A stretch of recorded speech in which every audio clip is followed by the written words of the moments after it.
Hello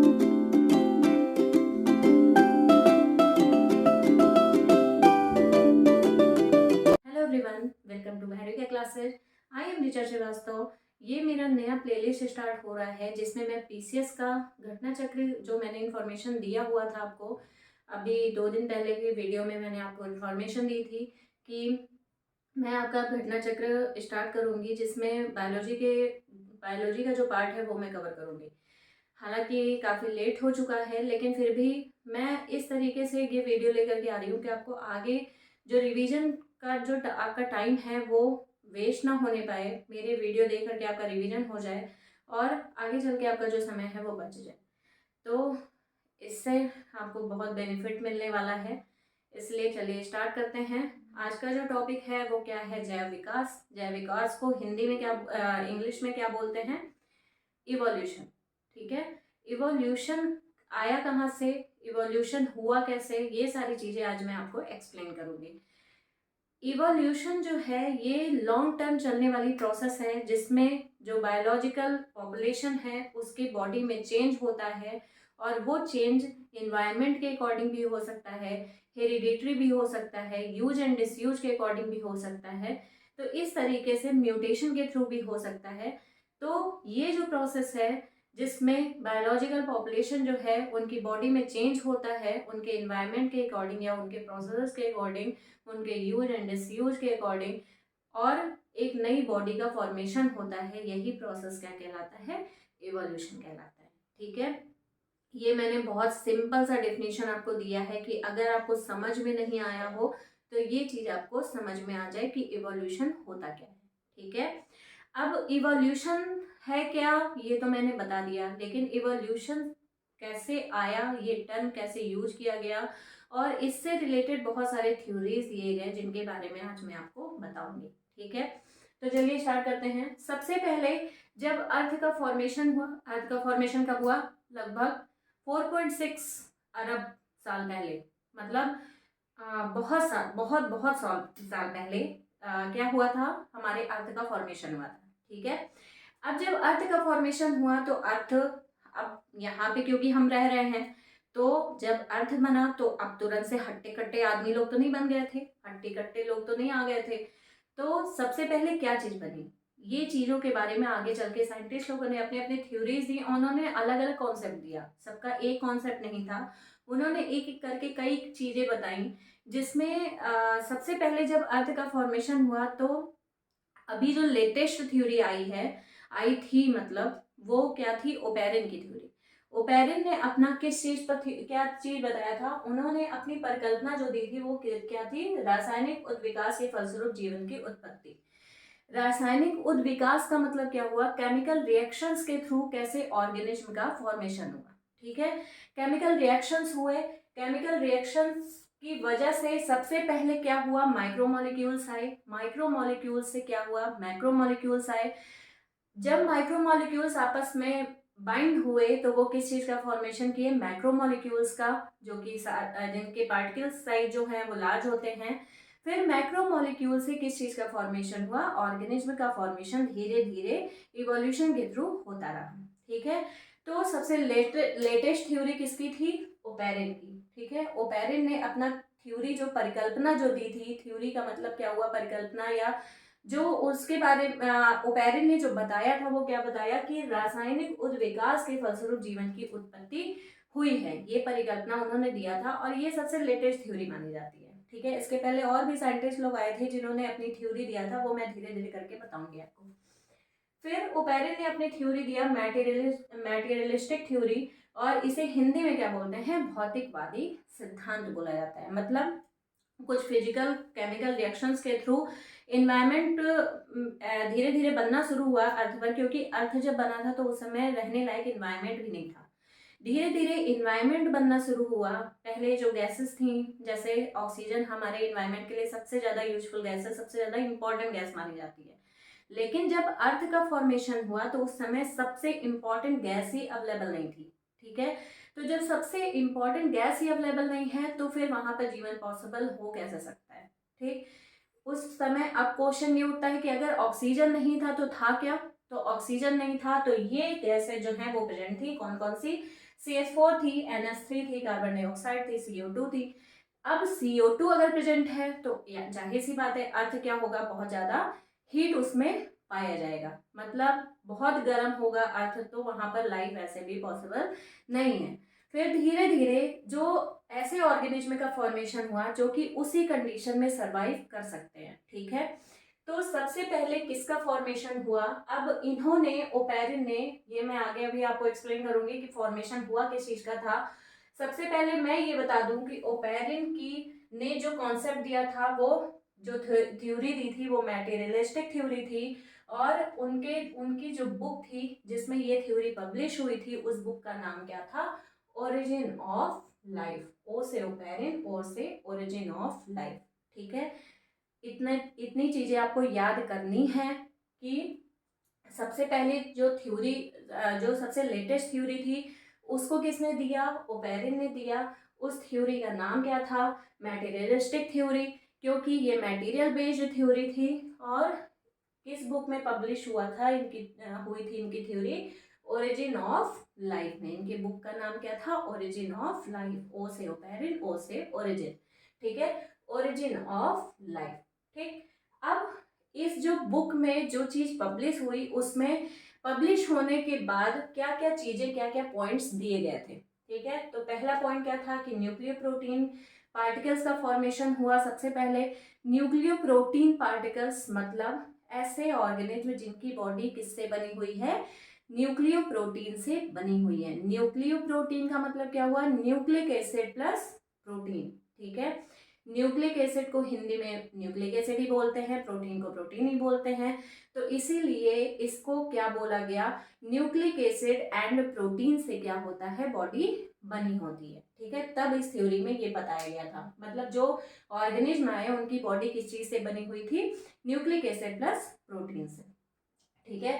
तो nucleic acid और protein से बनी हुई बॉडी अब कौन सी आई, तो ये जो फॉर्मेशन हुआ था बॉडी का, वो कौन सी बॉडी थी, बैक्टीरिया, ठीक है, क्योंकि बैक्टीरिया की ही बॉडी किस चीज से बनी होती है, न्यूक्लियो प्रोटीन की, ठीक है। न्यूक्लियो प्रोटीन, फिर बैक्टीरिया से डेवलपमेंट होना स्टार्ट हुआ। फिर उसके बाद जो लेयर थी या जो मटेरियल थे, फिर लिपिड, प्रोटीन, इन सब चीज़ों से बॉडी बन करके तैयार होने लगी। लेकिन सबसे जो स्टार्टिंग फॉर्म था वो किस चीज़ का था, न्यूक्लियो प्रोटीन का था, ठीक है। इतनी चीज़ें आई होप समझ में आई होंगी आपको। दूसरा पॉइंट क्या क्या दिया गया था इसमें, कि जो मेम्ब्रेन बाउंड, अब ये जो न्यूक्लियो प्रोटीन था, ये जो बॉडी बनी थी वो कैसी थी, हेट्रोट्रॉपिक और एनारोबिक। हेट्रोट्रॉपिक मतलब परपोषी, हेट्रोट्रॉपिक का मतलब क्या होता है कि वो जो ऐसे ऑर्गेनिज्म जो कि दूसरों की बॉडी पर डिपेंडेंट होते हैं, मतलब अपने फूड मटेरियल के लिए वो किस पे डिपेंडेंट होंगे, अदर एनिमल पर। फिर अदर किसी ऑर्गेनिज्म पर डिपेंडेंट होंगे तो हेट्रोट्रॉपिक ऑर्गेनिज्म हो गए, और एनारोबिक। एनारोबिक का मतलब क्या हुआ कि जो बिना ऑक्सीजन के भी सरवाइव कर सकते हैं, ठीक है। एरोबिक कंडीशन की जरूरत नहीं होती, मतलब वो अवायवीय लिखा हुआ है। एनारोबिक का मतलब क्या होता है, अवायवीय, मतलब ऐसे ऑर्गेनिज्म जिनके सरवाइव करने के लिए ऑक्सीजन की जरूरत नहीं होती है, ठीक है। तो ऐसे ऑर्गेनिज्म को क्या बोला गया, एनारोबिक। तो सबसे पहले किस बॉडी का फॉर्मेशन हुआ, ऐसा इस थ्योरी में दिया गया था, कौन सी थ्योरी, मैटेरियलिस्टिक थ्योरी। इसमें क्या बताया गया कि न्यूक्लियर प्रोटीन से सबसे पहले बॉडी बनी, जो ऑर्गेनिज्म बने उनकी बॉडी किस चीज से बनी हुई थी, न्यूक्लियर प्रोटीन से, और वो बॉडी कैसी थी, हेट्रोट्रॉपिक और एनारोबिक थी, ठीक है। हेट्रोट्रॉपिक का मतलब क्या हुआ कि ऐसे ऑर्गेनिज्म जो कि अपने फूड के लिए दूसरों पर डिपेंडेंट रहते हैं, मतलब वो या तो दूसरे की बॉडी पर रह करके फूड के लिए डिपेंडेंट रहेंगे, या दूसरों से फूड मटेरियल को अपटेक करते हैं, ठीक है। तो उन्हें क्या बोलते हैं, हेट्रोट्रॉपिक ऑर्गेनिज्म। और दूसरा क्या है, एनारोबिक, मतलब जो जिनको सरवाइव करने के लिए किसी भी तरह के ऑक्सीजन की जरूरत नहीं होती है। अब दूसरा पॉइंट क्या दिया गया इसमें, कि मेम्ब्रेन बाउंड प्रोकैरियोटिक ऑर्गेनिज्म का फॉर्मेशन हुआ। मेम्ब्रेन, मैंने एक जो प्लेलिस्ट बनाई हुई है 9 क्लास के लिए, उसमें मैं आपको कुछ टॉपिक जो इसमें आपकी बुक में दिए हुए हैं वो वहाँ से भी आपको मिल जाएंगे। तो अगर आपको देखना हो वो वीडियो, तो आप मेरे उस प्लेलिस्ट में जा करके आप देख सकते हैं, class 9 fundamental unit of life में, ठीक है, उसमें मैंने एक्सप्लेन किया हुआ है। फिलहाल अभी मैं आपको ये बता देती हूँ कि प्रोकैरियोटिक ऑर्गेनिज्म कौन से हैं, मतलब ऐसे ऑर्गेनिज्म जिनकी बॉडी में प्रॉपर न्यूक्लियस प्रेजेंट नहीं होता है। ठीक है, प्रो का मतलब होता है प्रिमिटिव, कैरियोटिक का मतलब या कैरियन का मतलब क्या होता है, न्यूक्लियस। ऐसे ऑर्गेनिज्म जिनकी बॉडी में प्रॉपर न्यूक्लियस या प्रिमिटिव न्यूक्लियस प्रेजेंट होता है उसे क्या बोलते हैं, प्रोकैरियोटिक। अब प्रिमिटिव न्यूक्लियस क्या होता है, मतलब जिनमें सिर्फ न्यूक्लियस तो प्रेजेंट होगा लेकिन उसमें न्यूक्लियोलस और बाकी क्रोमैटिन मटेरियल जो है वो नहीं पाए जाएंगे, तो उनको क्या बोला जाएगा, प्रिमिटिव न्यूक्लियस बोला जाता है। ठीक है, तो प्रिमिटिव न्यूक्लियस प्रेजेंट नहीं होता है, प्रिमिटिव न्यूक्लियस प्रेजेंट होता है, उन्हें क्या बोलते हैं, प्रोकैरियोटिक ऑर्गेनिज्म। तो अर्थ पर सबसे पहले कौन आए, प्रोकैरियोटिक ऑर्गेनिज्म ही आए थे। ठीक है, अब ये प्रोकैरियोटिक ऑर्गेनिज्म जो आए थे ये कैसे थे, हेट्रोट्रॉपिक ही थे। तो ये कहा जा सकता है, वो पेरिन ने अपनी थ्योरी में ये बताया था कि सबसे पहले जो ऑर्गेनिज्म आए वो कैसे थे, प्रोकैरियोटिक थे, मतलब जिनमें प्रॉपर डेवलपमेंट नहीं था।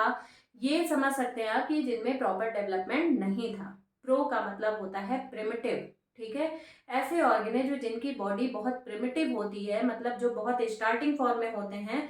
जैसे जब बच्चा ग्रो करता है, मतलब जब बच्चा पैदा हो जाता है और फिर जब उसमें डेवलपमेंट स्टार्ट होता है तो बहुत सारी चीज़ें होती हैं जो उसमें नहीं होती हैं उसकी बॉडी में। जैसे प्रॉपर ब्रेन का डेवलपमेंट नहीं हुआ होता है, हेड का डेवलपमेंट नहीं हुआ होता है, वो पैदा होने के बाद भी डेवलपमेंट होता रहता है उसमें।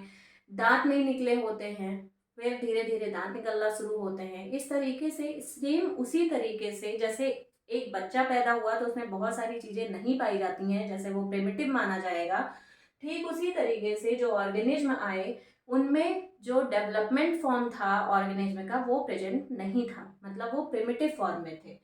तो उनको क्या बोला गया, प्रोकैरियोटिक ऑर्गेनिज्म। और वो कैसे थे, हेट्रोट्रॉपिक, मतलब वो खाने के लिए दूसरों पर डिपेंडेंट थे। ठीक है, और साथ में वो दूसरों पर डिपेंडेंट थे।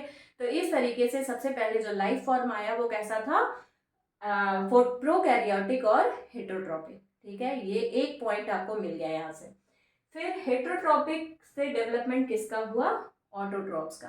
मतलब अब जो खुद खाना बना सकते थे, खुद खाना कौन बनाता है, प्लांट्स। ठीक है, तो प्लांट्स जो हैं ऑटोट्रॉपिक नेचर के होते हैं। तो अब हेट्रोट्रॉपिक से फॉर्मेशन किसका हुआ, ऑटोट्रॉप्स का। ठीक है, सबसे पहले फॉर्मेशन हुआ हेट्रोट्रॉप्स और प्रोकैरियोटिक, साथ में एनारोबिक का। ठीक है, फिर उनसे फॉर्मेशन किसका हुआ, ऑटोट्रॉप्स का। मतलब ऑटो का मतलब स्वयं और ट्रॉपिक मतलब जो खुद बनाना या पोषण करना खुद का।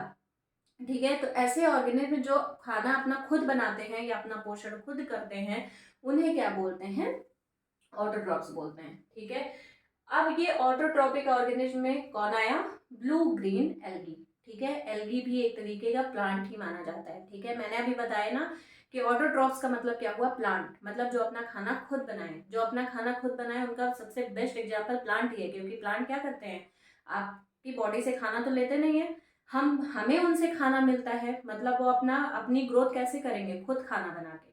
ठीक है, तो ब्लू ग्रीन एल्गी को हम और क्या बोलते हैं, साइनोबैक्टीरिया भी बोला जाता है। कभी कभी क्वेश्चन इससे भी पूछ लेता है कि व्हाट इज साइनोबैक्टीरिया। तो साइनोबैक्टीरिया क्या है, ब्लू ग्रीन एल्गी है। ठीक है, जो आप लोगों को वाटर बॉडी में ब्लू ग्रीन कलर की एक काई दिखाई देती है, लेयर दिखाई देती है, उसी को क्या बोलते हैं, ब्लू ग्रीन एल्गी बोला जाता है, या उसी को एल्गी बोला जाता है। ठीक है, एल्गी का मतलब होता है कभी कभी इसे जनरल भाषा में इसे क्या बोल देते हैं, काई बोल देते हैं। सॉरी। उसके बाद अब यूकैरियोटिक का ऑर्गेनिज्म का फॉर्मेशन कब हुआ, ये सारी प्रोसेस जो हुई थी ये कब हुई थी, 3.6 अरब साल पहले, मतलब 3.5 अरब साल पहले ये सारी प्रोसेस हुई थी। अब उसके बाद एक्चुअल ऑर्गेनिज्म का फॉर्मेशन, या ये कह सकते हैं कि प्रोकैरियोट के बाद कौन आता है, यूकैरियोट। मतलब प्रोकैरियोट्स का जो डेवलपमेंटल फॉर्म होता है वो क्या होता है, यूकैरियोट। ठीक है, प्रो का मतलब होता है प्रिमिटिव, कैरियन का मतलब होता है न्यूक्लियस, मतलब जिसमें प्रिमिटिव न्यूक्लियस होंगे उन्हें प्रोकैरियोट।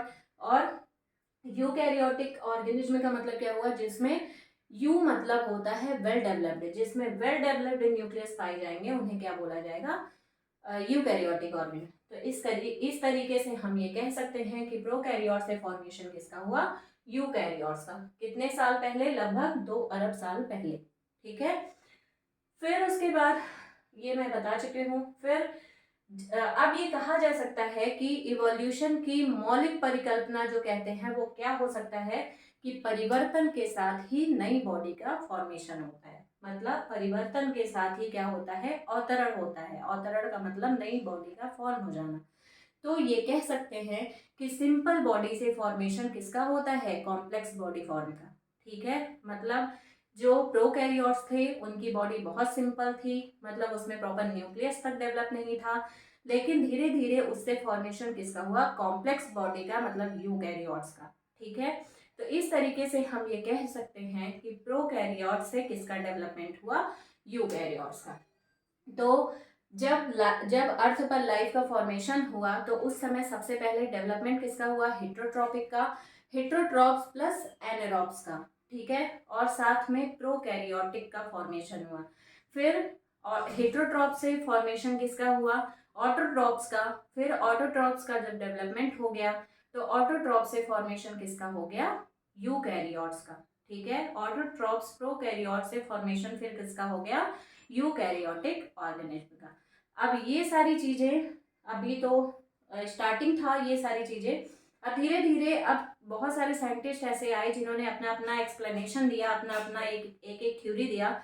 जिसमें कौन कौन से मेन साइंटिस्ट थे, तो सबसे पहले थे लेमार्क, दूसरे कौन थे, ह्यूगो डी वेरी। पहले थे लेमार्क, दूसरे थे डार्विन और तीसरे थे ह्यूगो डी वेरी। इन ये 3 साइंटिस्ट ऐसे थे जिन्होंने अपना अलग अलग कॉन्सेप्ट दिया। लेमार्क ने लेमार्किज्म दिया। सबसे पहले जो कॉन्सेप्ट आया था वो किसका आया था, लेमार्क का, या इसे लेमार्कवाद भी कहते हैं। ठीक है, हिंदी में इसे क्या बोलते हैं, लेमार्कवाद। अब क्या क्या कॉन्सेप्ट दिया था इन्होंने, मैं आपको बताती हूँ।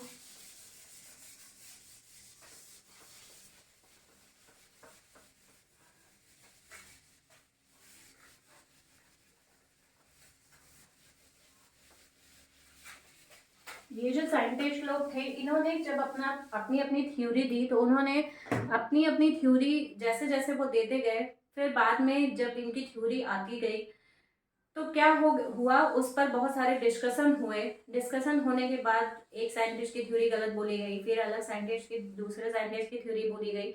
लेकिन फिर भी ये जो 3 साइंटिस्ट ऐसे थे, इनका कॉन्सेप्ट सबसे ज़्यादा यूजफुल माना गया, मतलब इनका कॉन्सेप्ट सबसे ज़्यादा फैक्चुअल था।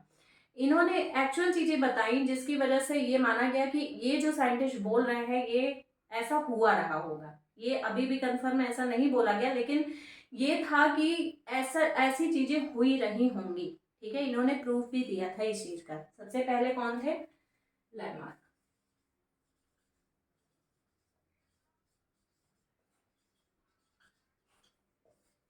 या इसी को क्या बोलते हैं, लैमार्कवाद कहते हैं। ठीक है, लैमार्कवाद है क्या, तो सबसे पहले ये साइंटिस्ट कहाँ के थे, तो ये कहाँ के थे, फ्रांस के थे। फ्रांस जूलॉजिस्ट थे ये। इन्होंने अपना कॉन्सेप्ट दिया कब था, 1809 में। ठीक है, तो लेमार्क कहाँ के थे, साइंटिस्ट फ्रांस के थे। ये जूलॉजिस्ट थे। जूलॉजिस्ट का मतलब क्या हुआ, जो एनिमल्स पर अपनी स्टडी करते हैं उन्हें जूलॉजिस्ट बोलते हैं। ठीक है, तो ये जूलॉजिस्ट थे और इन्होंने अपना थ्योरी कब दिया था, 1809 में। ठीक है, इनकी थ्योरी क्या थी,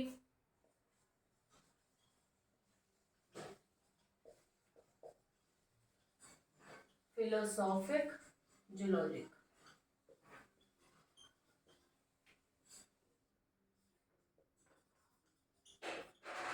फिलोसॉफिक जूलॉजिक इनकी थ्योरी का नाम था। ठीक है, अब आप याद कैसे करेंगे, तो ये जूलॉजिस्ट थे, लेमार्क जो थे वो जूलॉजिस्ट थे और इनकी थ्योरी का नाम क्या था, जूलॉजिक। ठीक है, जूलॉजिस्ट थे इसीलिए इनकी थ्योरी का नाम क्या था, फिलोसॉफिकल जूलॉजिस्ट। ठीक है, जूलॉजिक। ठीक, अब इन्होंने अपनी थ्योरी में बहुत सारे पॉइंट्स दिए। फिर इनकी थ्योरी जो पब्लिश हुई थी,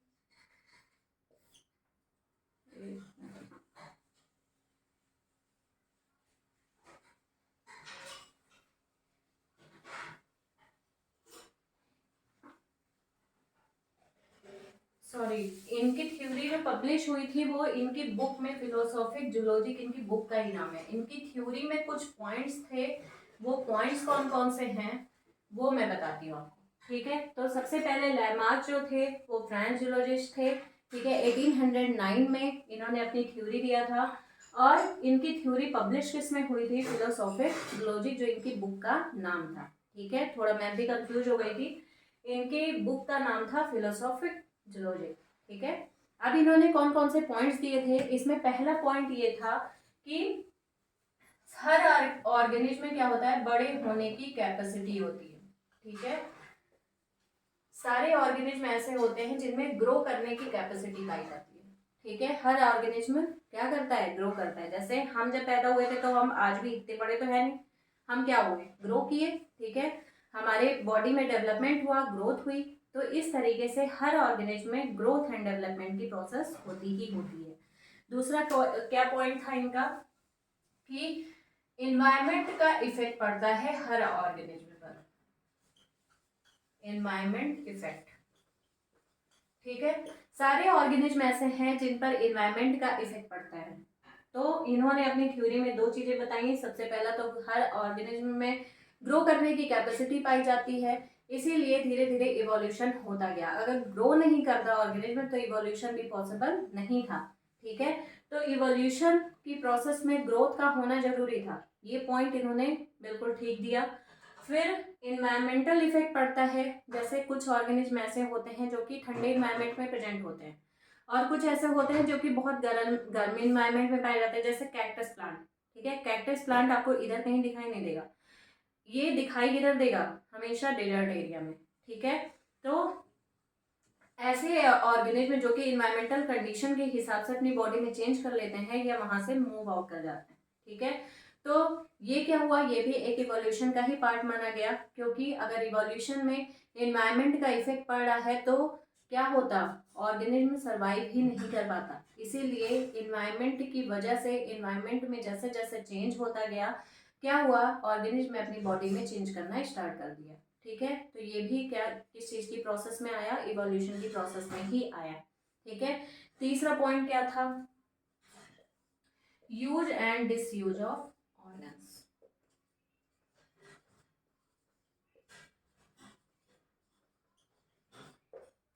use and disuse of organs.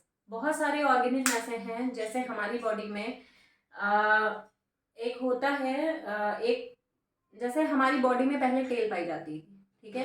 धीरे धीरे जब टेल की जरूरत खत्म हुई तो क्या हुआ, हमारी बॉडी से टेल का क्या हो गया, डिसअपियरेंस होना स्टार्ट हो गया। मतलब हमारी बॉडी से धीरे धीरे टेल क्या हो गए, गायब हो गए, ठीक है। तो ये क्या हो गया, वेस्टिजियल ऑर्गन के फॉर्म में हमारी बॉडी में प्रेजेंट थे। उसके पहले उसके एक और एग्जाम्पल है, जैसे हमारी बॉडी में बहुत सारे ऐसे लोग अभी भी दिखाई देते हैं जिनके कान में हेयर प्रेजेंट होते हैं। लेकिन पहले के टाइम में क्या होता था, कान में बहुत लंबे लंबे हेयर पाए जाते थे, जो कि उनको क्या करते थे, डस्ट से या और चीजों से प्रोटेक्ट करते थे। तो इस तरीके से जब उन चीजों की जरूरत हमारी बॉडी में कम होने लगी तो क्या हो गया, या उनका यूज धीरे धीरे कम होने लगा तो वो क्या हो गया, डिसअपियर हो गए। मतलब धीरे धीरे उनका हमारी बॉडी से वो जो स्ट्रक्चर था वो क्या हो गया, गायब हो गया। एक होता है हमारी बॉडी में अपेंडिक्स, ठीक है। अपेंडिक्स नाम बहुत लोग सुने होंगे। वो अपेंडिक्स क्या है, हमारी बॉडी में वेस्टिजियल ऑर्गन के फॉर्म में अभी भी प्रेजेंट है, लेकिन आज वो यूज में नहीं है, इसीलिए वो क्या हो गया, वेस्टिजियल ऑर्गन हो गया, ठीक है। तो इतनी चीजें।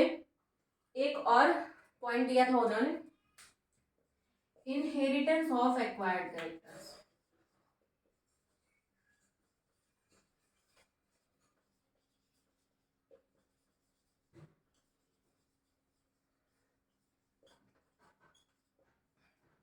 इनहेरिटेंस ऑफ एक्वायर्ड कैरेक्टर्स मतलब बहुत सारे ऐसे कैरेक्टर्स हैं जो कि हम एक्वायर किए हुए हैं।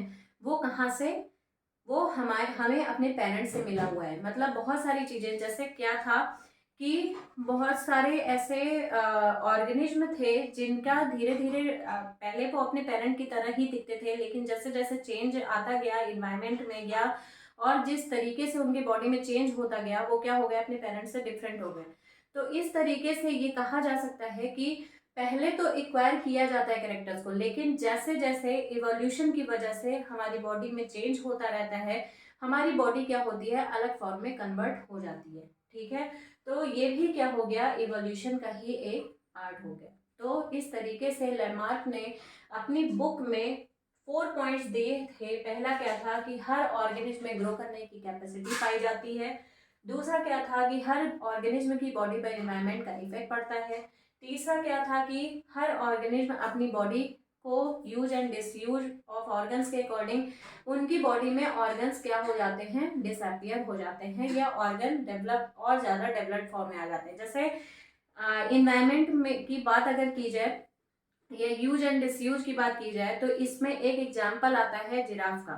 ठीक है, जिराफ क्या थे, पहले उनकी गर्दन क्या थी, छोटी थी, लेकिन अब क्योंकि जहाँ पहले वो क्या खाते थे, ग्रासेस खाते थे या छोटे छोटे प्लांट्स जो थे उनको खाते थे वो, लेकिन जैसे जैसे अब क्या हुआ, जब वो प्लांट को खाने लगे तो धीरे धीरे क्या हो गया, प्लांट की कमी हो गई। तो अब जब उस जगह पर प्लांट की कमी हो गई, तो अब उस एरिया से उनका मूव, बहुत सारे तो ऐसे थे जो मूव कर गए, लेकिन बहुत सारे ऐसे थे जो मूव नहीं कर पाए। तो क्या हुआ कि अब उन्हें बड़े प्लांट पे डिपेंडेंट होना पड़ता था।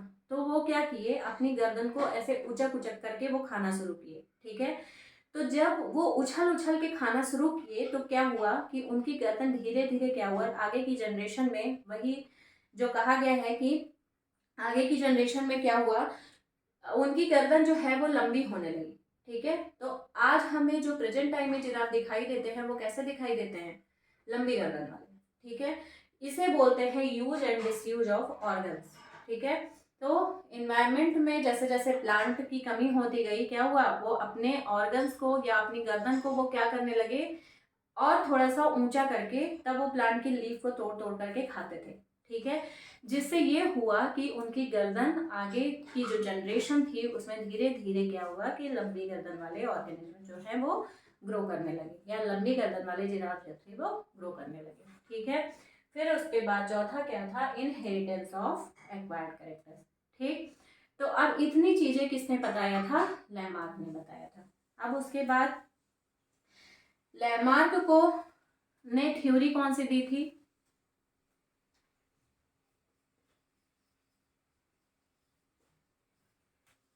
उपार्जित लक्षणों की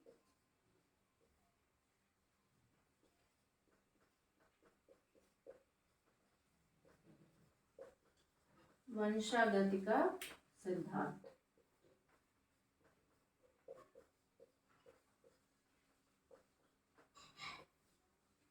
ठीक है, उन्होंने अपनी थ्योरी क्या दी थी, उपार्जित लक्षणों की वंशानुगति का सिद्धांत दिया था उन्होंने।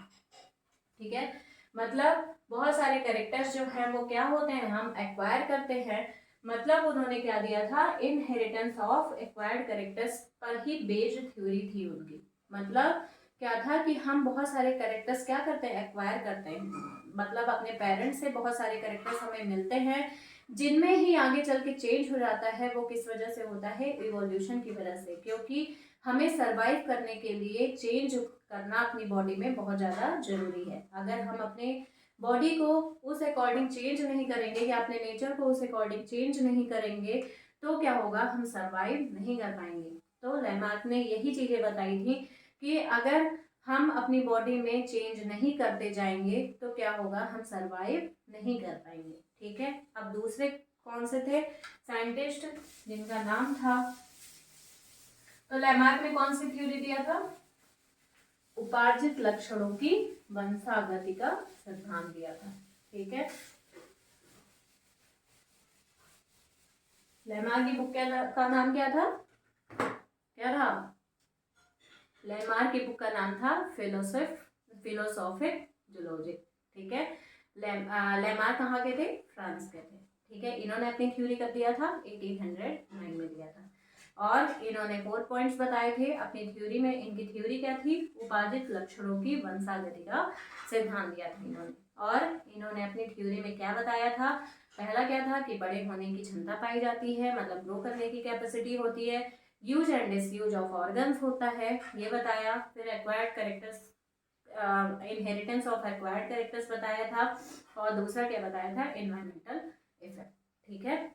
इस तरीके से ये 4 चीज़ें इन्होंने अपनी थ्योरी में 4 पॉइंट्स दिए थे, जिसके अकॉर्डिंग ये बताया गया कि इवोल्यूशन इन 4 चीज़ों पर डिपेंडेंट होता है।